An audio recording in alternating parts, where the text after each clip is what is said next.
नमस्कार साथियों, स्वागत है आप सभी का हमारे इस YouTube चैनल में। बहुत सारे दोस्त आज 12 बजे भी इंतजार कर रहे थे, क्योंकि जैसा कि मैंने कहा था कि मैं 12 बजे लाइव आऊंगा, मगर साथियों आज वहां देर हो गई थी क्योंकि सरकारी काम था और डॉक्यूमेंट वेरिफिकेशन जब आपका भी होगा तब आपको पता चलेगा कि कभी कभी चीजें जो होती है वो हमारे हाथ में नहीं होती, और इसी वजह से वहां देर हो गई थी साथियों, क्योंकि मेरा दस्तावेज जो सत्यापन था उसमें टाइम लग गया था।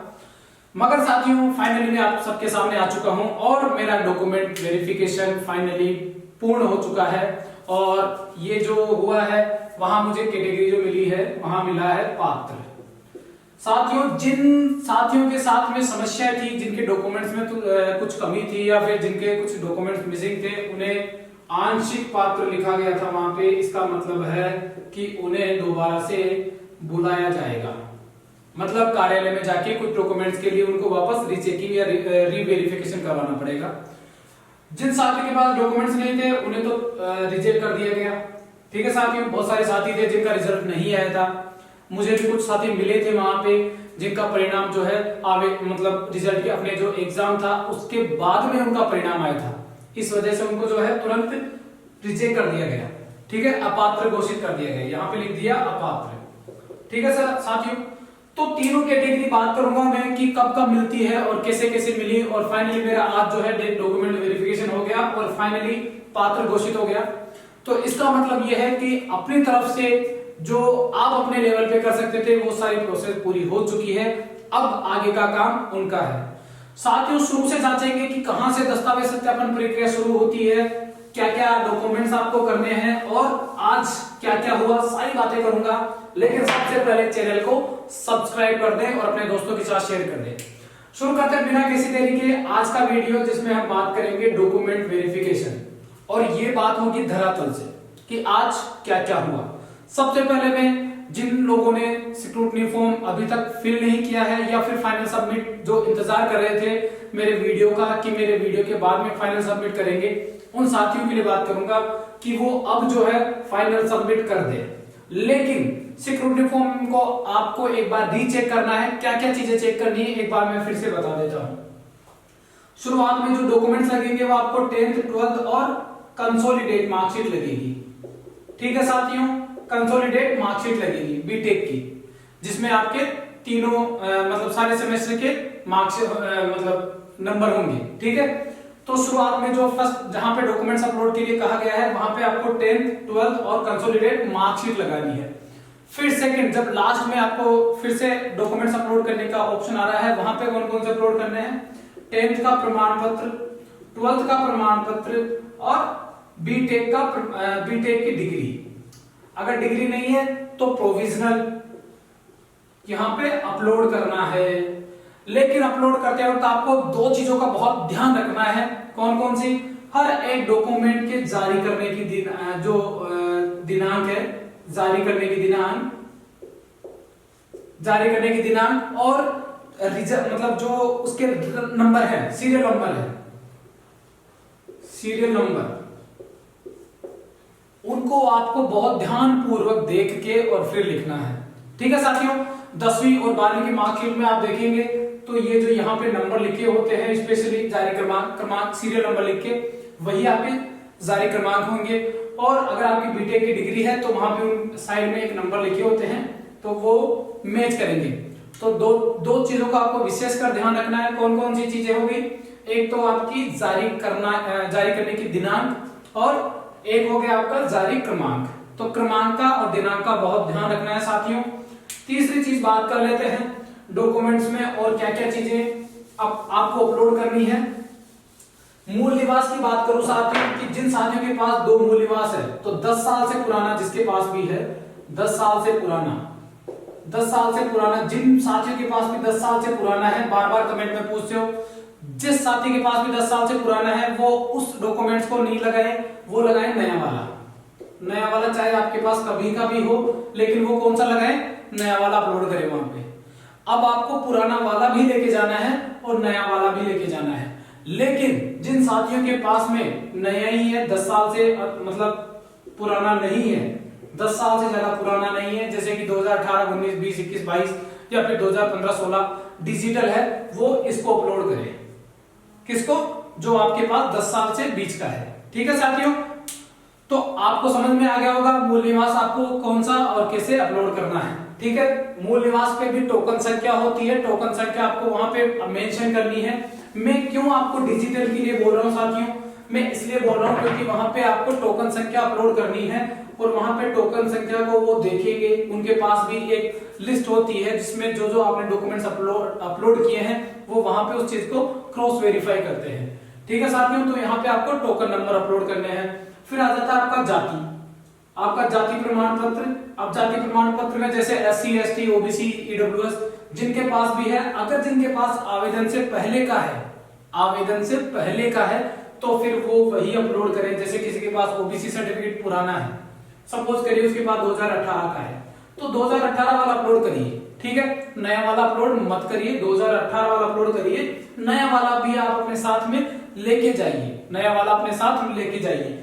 जैसे आपने जो आपने EWS और OBC सर्टिफिकेट कब के बाद बनाया, आवेदन के बाद में बनवाया, जो 9 मार्च की डेट थी। अगर 9 मार्च के बाद का है आपके पास में, तो 9 मार्च के डॉक्यूमेंट्स में जो भी है उसके लिए आपको शपथ पत्र लिखवा के लेके जाना पड़ेगा कि मेरे पास जो था वो ये डॉक्यूमेंट्स है और इसके लिए ये शपथ पत्र है। ठीक है साथियों, वैसे तो मैं इन पे डिटेल वीडियो बना चुका हूं, आप डिटेल वीडियो को एक बार देख लेना साथियों। अगर आपको कोई भी इश्यू आता है, आज मैं केवल और केवल जो बात करूंगा वहां पे वो बातें करूंगा कि वहां आपको कहां पे ध्यान रखना है। ठीक है साथियों, तो एक बार मैं डॉक्यूमेंट्स की जो है लिस्ट आपको एक बार बता देता हूं। आप इस चीज को इसी ऑर्डर में, जैसे जैसे मैं बता रहा हूं उसी ऑर्डर में अभी सेट कर ले। ठीक है, कितने सेट आपको तैयार करने हैं और किस ऑर्डर में आपको अरेंज करना है, ये चीजें मैं बता रहा हूं। तो सबसे पहले ओरिजिनल का, यहाँ पे एक ओरिजिनल हो जाएगा और एक सेट 1 हो जाएगा और एक हो जाएगा सेट 2। ठीक है, जैसा सेट 1 होगा वैसा ही सेट 2 होगा। अब ओरिजिनल में सबसे पहले क्या चाहिए आपको चाहिए सबसे पहले 10th की मार्कशीट, 10th की मार्कशीट, फिर 12th की मार्कशीट। ठीक है साथियों, 12th की मार्कशीट, फिर इसके बाद में बीटेक की कंसोलिडेट। अब बीटेक वाले जिनके पास बीटेक है वो बीटेक, जिनके पास बीसीए बीसीए, जिनके पास एमसीए, फिर जिनके पास पीजीडीसीए, यहां पे क्या लगेगी कंसोलिडेट। ठीक है साथियों, जिनके पास कंसोलिडेट नहीं है वो 8th सेम की लगा सकते हैं, लेकिन यहाँ पे क्या लगाना है, मार्कशीट लगानी है। यहाँ पे प्रोविजनल या डिग्री नहीं लगानी है, इस बात को ध्यान में रखना। ठीक है साथियों, तो यहाँ पे आ जाती है बीटेक आ जाती है आपकी। फिर इसके बाद में आ जाता है आपका 10th का प्रमाण पत्र। ठीक है, जिनके पास अलग अलग है वो अलग लगाएं और जिनके पास मार्कशीट और प्रमाण पत्र एक है वो 2 बार उसी चीज को लगाएं दोबारा। ठीक है, फिर आपका 12th का प्रमाण पत्र। ठीक है, 12th का प्रमाण पत्र, फिर उसके बाद में आ जाएगी आपकी बीटेक की डिग्री, बीटेक की डिग्री, यहां पे आ जाएगी आपकी डिग्री। ठीक है साथियों, फिर इसके बाद में आ जाएगा आपके पास में जो है कैरेक्टर सर्टिफिकेट। क्या जाएगा साथियों, कैरेक्टर सर्टिफिकेट। ठीक है, ये आपने लिख लिया होगा, एक बार मैं फिर से ऊपर लिख देता हूं आपको क्या क्या लिखना है, आपको क्या लगाना है। फिर उसके बाद में बीटेक की डिग्री के बाद में आपको लगाना है यहाँ पे कैरेक्टर सर्टिफिकेट। कौन सा वाला, कॉलेज वाला, कॉलेज वाला। इसके बाद में क्या लगाना है साथियों, 2 गजेटेड ऑफिसर के साइन, 2 गजेटेड ऑफिसर द्वारा साइन जो किए हैं उन्होंने आपने करवाए होंगे वो चरित्र प्रमाण पत्र गजेटेड वाले।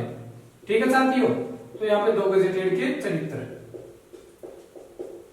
ये सब ओरिजिनल की बात कर रहा हूं, ये सारे डॉक्यूमेंट्स आप इसी ऑर्डर में ओरिजिनल अभी जमा लें, वेट नहीं करें। ओरिजिनल जिनका भी कभी भी है मगर वो इसी क्रम में जमा कर रख लें।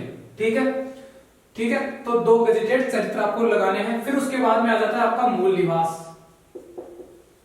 ठीक है साथियों, ऐसे क्यों जमाना है, क्योंकि उनके पास जो लिस्ट जो फॉर्म है उसमें इसी क्रम से वो चेक करते हैं। अगर आपका इसी क्रम में जमा है तो फिर वो तुरंत क्रॉस वेरीफाई करते रहते हैं और आपका जो टाइम है वो भी कम लगता है और उसका भी एक इंप्रेशन आप पे अच्छा पड़ता है। अगर आपके कुछ छोटे से माइनर से इश्यू होते हैं तो वहां इग्नोर भी कर सकते हैं, मगर आपने उनको पहले से ही इरिटेट कर दिया, पता चला आपने इधर उधर अस्त व्यस्त कर रखे हैं, तो वो नहीं करना है। जिस क्रम में मैं बता रहा हूं इसी क्रम में लिखना है। मूल निवास के बाद में आपको लगाना है जाति। ठीक है, जिनके पास जाति है या फिर EWS है। और फिर इसके बाद में आ जाता है आपके पास एफिडेविट। एफिडेविट आपको यहां पे लगाना है, जिनको भी जिन जिन को जरूरत है। जरूरत किन किन को है? यदि आपके फॉर्म भरते वक्त कोई गलती हो गई है तो उसका प्रमाण शपथ पत्र आप पहले से ले जाइए, ठीक है। किसी भी इंतजार में मत करिए कि वो बोलेंगे फिर आप लगाएंगे, तो वो क्या करते हैं डायरेक्ट आपको आंशिक पात्र घोषित कर देते हैं। इससे अच्छा है अगर आपकी कोई मिस्टेक हो गई है तो उसका ऑलरेडी पहले से 50 रुपए का बनता है। वहां पे जहां पे अगर आप सेठ आनंदी लाल पोदार मूक बधिर में आपका अगर सेंटर आने वाला है तो वहां पे मेन गेट पे ही एक जो है वकील, मतलब वहीं पे एक बैठते हैं अंकल, वो आपका जो है बना देंगे, ठीक है। वो उनका वही काम है, वो आपके शपथ पत्र, गजेटेड के साइन, ये सब वो काम कर लेते हैं। तो अगर आप इनकेस कल आपका जैसे 19 तारीख को ही आपका डॉक्यूमेंट वेरिफिकेशन है तो आपने अभी तक कुछ करा नहीं, तो आप निश्चिंत हो जाइए, आप मेन गेट पे जाके भी ये सब चीजें बनवा सकते हैं। जैसे शपथ पत्र बन जाएगा आपका, गजेटेड के आपने साइन नहीं करवाए हैं डॉक्यूमेंट्स पे तो वो हो जाएंगे, ठीक है साथियों। तो ये हो जाता है एफिडेविट, ठीक है। तो इसी ऑर्डर में आपको लगाने हैं और लास्ट में लगानी है आपको बीटेक की मार्कशीट। जितने भी मार्कशीट है ये सब आप जितने भी सेमेस्टर है इनकी मार्कशीट आप कब लगाइए?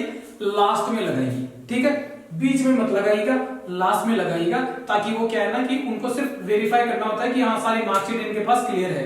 क्योंकि मार्कशीट तो आपको अपलोड करनी नहीं है, जो अपलोड करनी है और जो उनके पास डेटा चेक करना है वो तो यही तक होता है। इसके बाद जो बीटेक की मार्कशीट है वो ऑप्शनली उनको चेक करना होता है, क्रॉस वेरीफाई कि इनकी सारी मार्कशीट इनके पास है या नहीं है, ठीक है साथियों। तो इसी ऑर्डर में आपको जो है डॉक्यूमेंट्स को अपलोड मतलब जमाना है। अब आपको जो सेट बनाने हैं, मैं कहूंगा आप 1-2 सेट नहीं, आप बनाइए पूरे टोटल 3 सेट। कितने?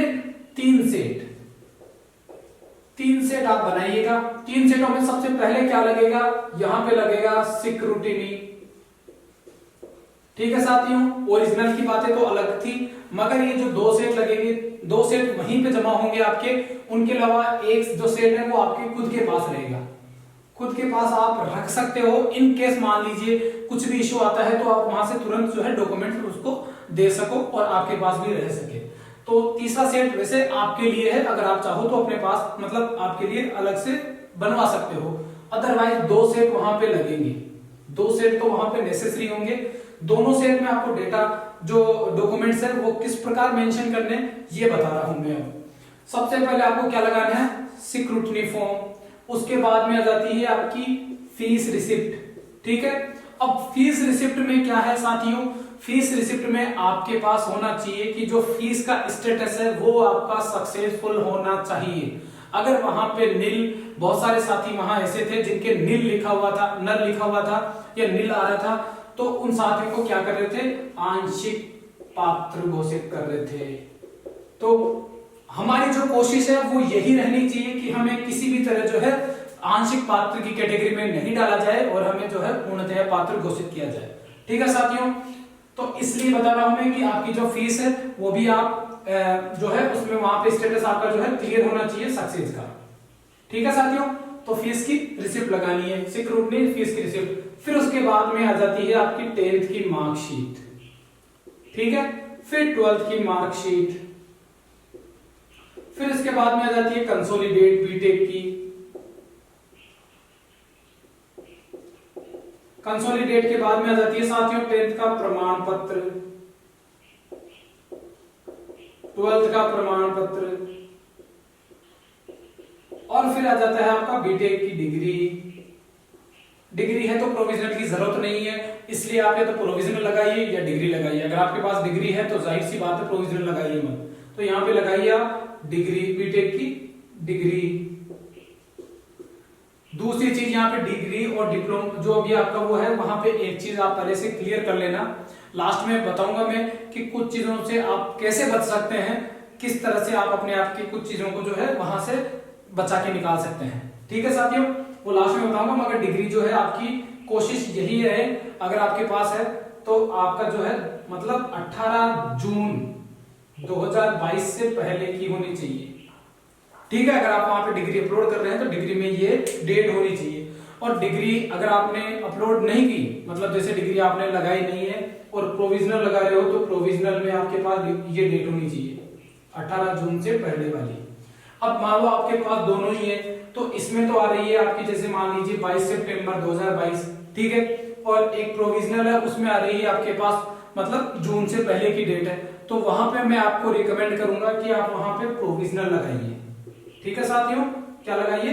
प्रोविजनल लगाइए। डिग्री के लिए आप बोल दीजिए डिग्री आई नहीं, या फिर आप कोशिश करना कि आप प्रोविजनल से काम चला दो, क्योंकि वो डेट चेक कर रहे हैं।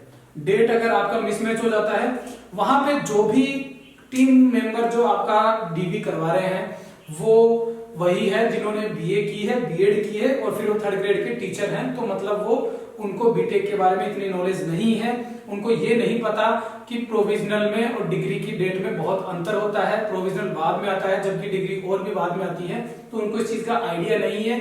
वो केवल और केवल उनकी इस वजह से आज बहुत सारे, वहां मैं देख रहा था बहुत सारे स्टूडेंट्स के साथ क्या हुआ कि एक छात्रा तो ऐसी थी जो बहुत रो पड़ी, उसको लिख दिया। उसके साथ इशू था कि उसकी जो डेट थी, उसकी जो प्रोविजनल और डिग्री में डेट थी वो सितंबर की थी, सितंबर 2022 की, जबकि उसका रिजल्ट पहले ही आ चुका था। तो इसलिए उसको आंशिक पात्र घोषित कर दिया। अब आंशिक पात्र ऐसी कोई ये नहीं है कि आपको बाहर निकाल देंगे। आंशिक पात्र का मतलब है कि एक बार फिर से रीचेक करेंगे। तो आंशिक पात्र को आप नेगेटिव तौर पे मत ले, लेकिन उसके साथ उसे थोड़ा सा बुरा लगा और वो वहीं पे रोने लग गई। तो ऐसा आपके साथ ना हो, तो आप थोड़ी सी इस चीज को नजरअंदाज कर सकते हैं, थोड़ा सा स्मार्टली आप कर सकते हैं। सामने वाले, फिर बता रहा हूं, सामने वाले बीए बीएड वाले हैं, तो उनको इस चीज की नॉलेज नहीं है कि बीटेक में क्या क्या होता है। टेक्निकल की नॉलेज उनके पास नहीं है। ठीक है, इस चीज का ध्यान रखना। तो बीटेक की डिग्री आपने लगा दी, फिर उसके बाद में आपको लगाना है यहाँ पर आपको कैरेक्टर सर्टिफिकेट, कॉलेज का सर्टिफिकेट, जिसकी फोटोकॉपी। ये सारे डॉक्यूमेंट्स जो है वो फोटोकॉपी में लगेंगे। क्या लगेंगे? जो सेट बनेंगे आपके 2, वो क्या बनेंगे? फोटोकॉपी के सेट बनेंगे। और इसी ऑर्डर में लगाना साथियों, जैसे आप देख रहे हैं, सिक्रूटनी, फिर फीस, फिर 10th, फिर 12th, फिर बीटेक, सॉरी कंसोलिडेट, बीटेक की कंसोलिडेट, फिर 10th का प्रमाण पत्र, 12th का प्रमाण पत्र, बीटेक की डिग्री, प्रोविजनल, फिर उसके बाद में कॉलेज। बीटेक की डिग्री और प्रोविजनल में से एक लगाना है आपको। ठीक है, बीटेक की डिग्री और प्रोविजनल में से एक लगाना, और वही लगाना जिसकी डेट पहले की हो। ठीक है, और फिर उसके बाद में आपको लगाना है कॉलेज का कैरेक्टर सर्टिफिकेट। ठीक है, कॉलेज के कैरेक्टर के बाद में 2 गजेटेड के वही चरित्र प्रमाण पत्र। ठीक है, चरित्र प्रमाण पत्र के बाद में आपको लगाना है यहाँ पे मूल निवास, और फिर मूल निवास के बाद में आपको लगाना है जाति प्रमाण पत्र, और जाति के बाद में आपको कुछ भी नहीं लगाना है। ठीक है साथियों, तो ये लिस्ट थी, इसी तरीके से बनानी है। एक बार फिर से देख लेना आप, फिर से बता देता हूं। सिक्योरिटी फॉर्म, फिर उसके बाद में फीस, फिर उसके बाद फीस की रिसिप्ट, फिर उसके बाद में 10th की मार्कशीट, 12th की marksheet, BTech consolidate marksheet, 10th का प्रमाण पत्र, 12th का प्रमाण पत्र, बीटेक डिग्री का प्रोविजनल, फिर उसके बाद में कॉलेज का कैरेक्टर सर्टिफिकेट, फिर उसके बाद में गजेटेड ऑफिसर का कैरेक्टर सर्टिफिकेट, फिर उसके बाद में मूल निवास, फिर उसके बाद में जाति। इतना ही। ठीक है, जिन्होंने 2.5 लाख से इनकम कर रखी है कम, वो लास्ट में लगा दें अपना आय प्रमाण पत्र। ठीक है, तो ये सारे सेटअप आपको चाहिए, सारी चीजें आपको चाहिए वहां पे, और इसी ऑर्डर में। और ये जैसा मैंने एक सेट बनाया साथियों, उसी तरह आपको 2 सेट बनाने हैं। कोशिश तो आप ये करना कि 3 सेट बना लो, क्योंकि इन केस होता है कि जल्दीबाजी में जब हमें वो एक धागे में उनको पिरो के वो सब मतलब उनको सेट करेंगे, तो एक फाइल का एक वो देंगे, हमें स्ट्रिंग देंगे, और उसी स्ट्रिंग में जो है इनको जमाना है इस ऑर्डर में। तो शायद हो सकता है हड़बड़ाहट में आपसे 1-2 फट जाए या फिर इधर उधर हो जाए, तो इसलिए आप एक सेट एक्स्ट्रा लेके चलिए। ठीक है, यहाँ पे आप लापरवाही दिखाने से बचिए। तो ये था डॉक्यूमेंट्स की लिस्ट। अब आपको क्या क्या करना है मैं बताता हूं आज शुरुआत से, कि आखिर शुरू से लेके और अंत तक जो है प्रोसेस वो क्या रहने वाली है। सबसे पहले मैं पहुंचा, आज मैं अपनी बात बताता हूं ताकि उससे आप अंदाजा लगा लेना कि आपको भी क्या क्या करना है और क्या नहीं करना। सबसे पहले 10:30 बजे जिनकी भी शिफ्ट में आती है, मतलब जिनका भी 10:30 वाली शिफ्ट में है, उनको घर से 9:30 या 10 बजे निकल जाना है। ठीक है, तो 9:30-10 बजे आपको घर से निकलना है। अगर आपका घर मतलब 15-20 मिनट की दूरी पे है, तो कुल मिला के आपको 10:30 बजे वहां पे पहुंचना है। अपना अल्टीमेटम गोल है 10:30 AM जो है अपने को वहां पे पहुंच जाना है। 10:30 बजे जब आप पहुंचोगे तो वहां पे सबसे पहले आपको देखना है क्या, वहां पे जाओगे, वहां पे नोटिस लगा होगा एक। ठीक है, क्या लगा होगा? नोटिस लगा होगा। और इस नोटिस में क्या लगा होगा साथियों? इस नोटिस में आपके जो रोल नंबर है, रोल नंबर वाइज, और यहाँ पे लिखी होगी टीम नंबर। ठीक है साथियों, हर टीम में 25-25 कैंडिडेट होंगे। फिलहाल तो 25-25 कैंडिडेट हैं, आगे टीम में बढ़ जाएगी तो मगर जो कैंडिडेटों की संख्या रहने वाली है वो 25 ही रहने वाली है। तो हर टीम में 25 कैंडिडेट हैं और 25 कैंडिडेट को क्या दिया जाता है, 25 टोकन दिए जाते हैं। हर कैंडिडेट को एक नंबर दिया जाता है, टोकन संख्या दी जाती है 1 से लेके और 25 तक। तो आपको सबसे पहले क्या देखना है, सबसे पहले आपको नोटिस देखना है जिसमें आपके रोल नंबर होंगे इधर, ठीक है, और रोल नंबर के आगे आपकी टीम लिखी होगी कि जैसे टीम नंबर 1 2 3 4 5 6 7 8 मेरी और 9 10। तो मेरी जैसे 8 वाली जो टीम थी वो उसमें मेरा नंबर था, 8 टीम में मेरा नंबर था आज, ठीक है। अब जैसे मुझे जाते जाते आज थोड़ी सी देर हो गई थी, मगर आप देर मत करिएगा साथियों। वहां पे जो 25 नंबर टोकन थे, 25 में से मुझे जो टोकन मिला वो लास्ट वाला टोकन मिला, 25 का टोकन, ठीक है साथियों। लास्ट में बताऊंगा कि कभी कभी आखिर में आने का भी फायदा होता है, वो आखिर में बताऊंगा मैं, ठीक है। तो आपको क्या करेंगे, सबसे पहले आपको नोटिस देखना है, नोटिस में आपको पता लग जाएगा कि इस वाली टीम में मेरा नंबर है, ठीक है। फिर वहां से कुछ जो मतलब वहां पे जो अपॉइंटेड आदमी होते हैं, जो अपॉइंटेड पर्सन होते हैं, वो आपको आवाज देंगे और अलग अलग टीम के जो है रिप्रेजेंटेटिव होंगे, वो बोलेंगे कि इस वाली टीम के जो है वो टोकन ले लो। मतलब जैसे टीम नंबर 1 के जितने भी कैंडिडेट हैं वो सामने आ जाओ और उनको टोकन देंगे, ठीक है। इसी तरह हर टीम के जो कैंडिडेट होंगे उनको टोकन दिया जाएगा, ठीक है। तो आपको फिर क्या मिलेगा, टोकन मिलेगा। अब टोकन के बाद में आपको जो है अंदर एंट्री दी जाएगी। अंदर एंट्री दी जाने के बाद में आपको जो है डॉक्यूमेंट को जमाना है, अगर आप डॉक्यूमेंट जमा के नहीं गए हैं। हालांकि अभी तक तो पहले किसी को पता नहीं था, नॉलेज नहीं थी, तो शायद हो सकता है बहुत जने तो पहली बार डॉक्यूमेंट वेरिफिकेशन के लिए गए होंगे, तो उनको नॉलेज नहीं थी, तो फिर वहां जाके उनको हड़बड़ाहट में जो है जमाना पड़ा। तो इसलिए आप हड़बड़ाहट से बचने के लिए इस वीडियो को आप देखेंगे तो पूरी प्रोसेस आपको पहले से पता होगी और आप वहां जाके बिल्कुल घबराएंगे नहीं। तो साथियों, जैसे ही आपको अंदर एंट्री मिलेगी, आपके पास काफी टाइम होगा, जिसका भी 25 नंबर पे आएगा जो लास्ट में, उसके पास काफी टाइम होगा, 2 से 2.5 घंटे होंगे अपने डॉक्यूमेंट्स को एक बार सही क्रम में जमाने का। तो जो मेन रोल है साथियों वो क्या है, आपके डॉक्यूमेंट्स को जो है सही क्रम में जमाने का है, सही क्रम में जमाने का है, डॉक्यूमेंट्स इन ऑर्डर। तो इस ऑर्डर में आपको जमाने का है, ये आपका सही होना चाहिए साथियों, वरना बहुत सारी समस्याएं हो जाती है। सामने वाला हो सकता है आपसे इरिटेट हो जाए, सामने वाला चिढ़ जाए, और सामने वाला सिंपल सी बात है, अगर वो दिन में 50 आदमियों के दस्तावेज सत्यापन कर रहा है तो चिड़चिड़ाहट होना जाहिर सी बात है। तो इसलिए आपको थोड़ा सा स्मार्टनेस दिखानी है, सामने वाले पे वर्कलोड नहीं डालना है, अपने से ही अपना डॉक्यूमेंट्स जो भी है वो पहले से जमा के लेके जाएं। जमाना कैसा है मैंने बता ही दिया। तो आगे जाने के बाद में जैसे ही आपको एंट्री मिलेगी, बड़ा सा सामने एक मैदान टाइप का है, हॉल है, उसमें आपको बिठा देंगे और फिर नंबर से जो आपको टोकन दिया गया है उसी हिसाब से आपको आवाज दे के बुलाया जाएगा, ठीक है। हर टीम में कितने मेंबर हैं, वहां पे 4 मेंबर हैं, 4 मेंबर है, ठीक है। और 4 मेंबर में सबसे पहले आपसे डॉक्यूमेंट्स मांगे जाते हैं। तो सबसे पहले क्या चेक किया जाता है, आपका ओरिजिनल। जैसे सबसे पहले आपको आवाज दी कि आपका नंबर आ गया, फिर आप सबसे पहले अंदर एंटर करेंगे। फिर आपसे जाते ही सबसे पहले तो आपका आधार कार्ड। तो यहाँ पे जरूरी डॉक्यूमेंट्स और लिख देता हूं मैं जो आपको लेके ही जाने हैं।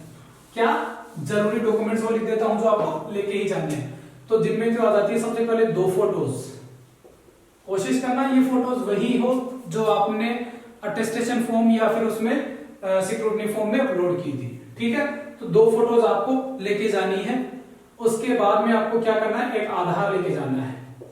आधार पे हालांकि आधार की फोटोकॉपी की जरूरत नहीं पड़ेगी, क्योंकि आधार सबसे पहले आपका चेक किया जाएगा कि आप ही वो कैंडिडेट है ना, और फिर आपकी एंट्री की जाएगी और सिग्नेचर करवाए जाएंगे, ठीक है साथियों। तो सबसे पहली स्टेप ये रहेगी। तो आपको 2 फोटोज और आधार अपने जेब में लेके रखना है, ठीक है। इसके बाद में जैसे ही आप रखेंगे, फिर उसके बाद में आपके जो ओरिजिनल डॉक्यूमेंट्स है वो उसी ऑर्डर में होंगे जैसे मैंने बताए। तो आपको वो डॉक्यूमेंट्स आपको वहां पे देखने हैं। फिर उनके पास जो फॉर्म होता है उसमें लिस्ट होती है, तो फिर वो नंबर वाइज से चेक करते हैं, जैसे 10th की मार्कशीट, 12th की मार्कशीट, बीटेक की मार्कशीट, मूल निवास, जाति प्रमाण पत्र। तो अगर आपके वो ऑर्डर में होते हैं तो पहला इंप्रेशन आपका वहीं पड़ जाता है, ठीक है साथियों। तो फिर आपको जैसे जैसे हो गया, तो मुश्किल से अगर आपके क्रम में जमे हुए हैं तो आपको 5 से 7 मिनट लगेगी, 7 मिनट। और आप बिलीव नहीं करेंगे, मेरा डॉक्यूमेंट वेरिफिकेशन में मुझे मात्र 3 मिनट लगी थी, 3 मिनट। कुछ भी नहीं किया, जाते ही मैंने रखा वहां पे, मैं बैठा, उन्होंने मेरी वो जैसे साइन करवा दिए, ठीक है। और क्या हुआ कि उन्होंने मेरे सेट मांग लिया ओरिजिनल वाला, ओरिजिनल मैंने दिया तो तुरंत उन्होंने 10th 12th 10th के नंबर देख लिए उन्होंने। जो 10th की मार्कशीट में आपके नंबर है, रोल नंबर, उन चीजों को बहुत डिटेल्स के और बहुत सावधानी से भरना है साथी। जारी दिनांक को, और मैंने बता दिया जारी क्रमांक को, इनको तो खासकर इनका तो ध्यान रखना ही है, ठीक है साथियों। तो ऐसे मेरे बहुत कम टाइम लगा, 3 से 4 मिनट लगे होंगे, मुश्किल से 5 मिनट भी नहीं लगे थे मेरे को। हालांकि मैंने इंतजार 2 घंटे का किया, 2.5 घंटे का किया, मगर मेरे दस्तावेज सत्यापन में मात्र 3 से 4 मिनट लगी थी, ठीक है साथियों।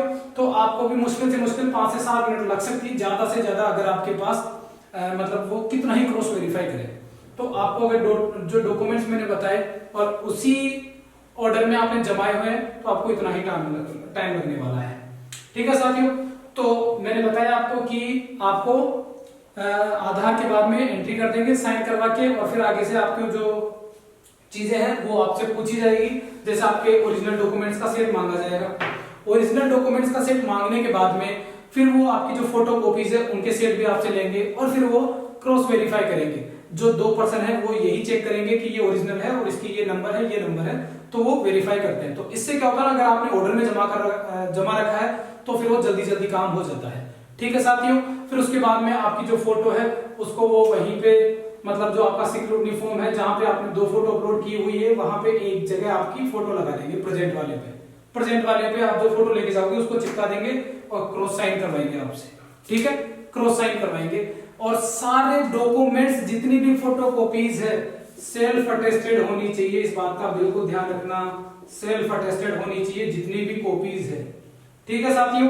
जितनी भी आपने फोटो कॉपी लगाई है सारी कॉपियां सेल्फ अटेस्टेड होनी चाहिए, ठीक है। इस बात को समझ गए होंगे आप। जितनी भी मार्कशीट हो या फिर कोई सी भी हो सारी सेल्फ अटेस्टेड होनी चाहिए।